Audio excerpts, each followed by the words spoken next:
Hello दोस्तों, तो आज हम बात करने जा रहे हैं रेजिस्टेंस की। अगर हमारे पास सपोज़ एक रेजिस्टेंस है जो लेंथ L का है और उसका एरिया A है और उसका रेजिस्टेंस 4 ओम है। जैसे कि हमने पीछे देखा कि हमने एक रेजिस्टेंस लिया जो 4 ओम का था, जिसकी लेंथ जो है वो L है, जिसका एरिया ऑफ क्रॉस सेक्शन है वो A है। सपोज़ ये रेजिस्टेंस किसका बना हुआ है? नाइक्रोम की वायर का। तो हमने एक और रेजिस्टेंस ले लिया, एक और वायर ले ली जो किसकी बनी हुई है? नाइक्रोम की, यानी कि दोनों का मटेरियल क्या है? सेम है। पर हमने जो अनदर वायर ली है वो उसका मटेरियल तो सेम है, पर उसकी लेंथ क्या तो डबल है और एरिया हाफ है। तो हमें उसे नई वायर की रेजिस्टेंस फाइंड करनी है। एग्जाम्पल के तौर पे देखा जाए तो a wire of given material having length L and area of cross section A has a resistance of 4 ohm। तो जो नई वायर थी उसका रेजिस्टेंस फाइंड करना है। पहली वायर का हमें रेजिस्टेंस कितना दे रखा है? 4 ओम। कहता है क्या रेजिस्टेंस होगा नई वायर का? बोल रहे हैं ना, नई वायर का क्या रेजिस्टेंस होगा? जो सेम मटेरियल की है, जिसकी लेंथ क्या है? डबल, जिसका एरिया ऑफ क्रॉस सेक्शन क्या है? आधा। तो जब भी कभी ऐसा कोई क्वेश्चन आए तो आप एक काम करना, जब रेजिस्टेंस फाइंड करने का है किसकी, न्यू या फिर अनदर वायर का, तो आप सभी बच्चे एक ही काम करेंगे। अगर रेजिस्टेंस 4 ओम है, कितना है? 4 ओम है, और इसकी लेंथ L है और इसका एरिया क्या है? A। और यदि तुमने उसकी लेंथ डबल कर दी, 2L कर दी, और एरिया क्या कर दिया? हाफ, तो इसका जो नया रेजिस्टेंस निकल के आएगा वो 4 टाइम्स होगा R का, यानी कि 4 गुना होगा।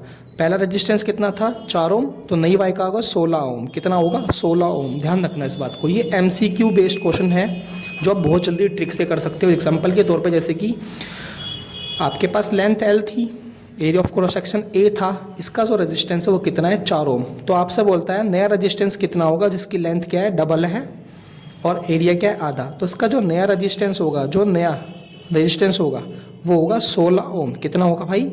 16 ओम। अगर मैं ही एक बात करूं कि एक रेजिस्टेंस L है लंबाई का और क्रॉस सेक्शन A है, उसका रेजिस्टेंस अगर ये 4 ओम है पर उसकी लेंथ इस बार क्या कर दी? हाफ कर दी। यदि तुम लेंथ को हाफ करते हो तो रेजिस्टेंस 4 गुना हाफ हो जाएगा। कैसे? चलो बात करते हैं। इसका रेजिस्टेंस कितना है? 4 ओम का, और जो नया रेजिस्टेंस निकल के आएगा, जो न्यू R निकल के आएगा अनदर वायर का, उसका होगा 1 ओम। समझ गए? यदि आपसे एक बात पूछे, यदि आपसे कहे वो कि रेजिस्टेंस 4 ओम है, लेंथ L का, एरिया A का, तो हमने एक नई वायर ले ली, अनदर वायर। क्या ले ली? अनदर वायर ले ली। इसका रेजिस्टेंस कितना होगा? तो आप 4 गुना कर दे करो।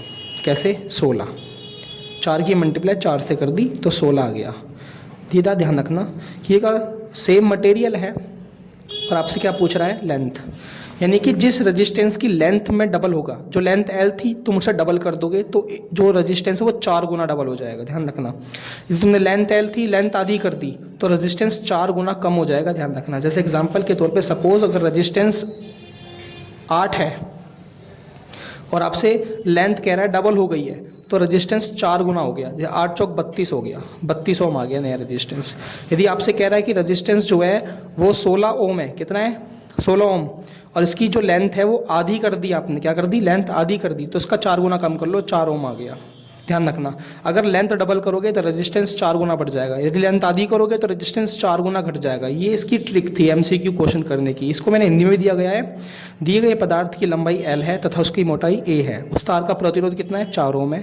इस पदार्थ के किसी अन्य तार के साथ, सेम पदार्थ है, इसी पदार्थ का एक दूसरा तार है, अन्य तार, उसका प्रतिरोध क्या होगा? यदि उसकी लंबाई आधी कर दी और मोटाई डबल। लंबाई आधी कर दी है ना, तो रेजिस्टेंस 4 गुना कम कर दो। कितना रेजिस्टेंस है? 4 है ना, आधा कर दो, 4 गुना कम कर दो, 1 ओम आ गया। ऐसे यहाँ देखो, अगर किसी पदार्थ की लंबाई L है और इसकी मोटाई A है, उसका प्रतिरोध कितना है? 4 ओम है, पर उस लेंथ को डबल कर दिया तो इसका जो 4 गुना बढ़ा दो तो उसका 16 ओम आ गया। ये बात आप ध्यान रखना।